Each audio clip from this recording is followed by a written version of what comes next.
If you don't like history but still wonder how we got here, then stay tuned. Picture this. 65 million years ago, dinosaurs go kaboom. Fast forward a few million years, and you've got tiny mammals running around. Some of these critters evolve into primates, and boom, we have apes. Around 7 million years ago, an ape decided to walk on two legs. Meet our great-great-great-grandparent.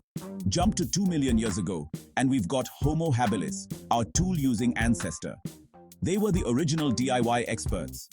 Next, Homo erectus shows up, mastering fire and cooking up some serious survival skills. Then, about 300,000 years ago, Homo sapiens, yep, that's us, enter the scene. We started painting, planning, and TikToking. From cavemen to astronauts, our journey is wild. So, next time you wonder why you're stressing over exams, just remember, at least you're not running from T-Rex. Pause and laugh. Like, share, and hit that subscribe button for more mind-blowing facts.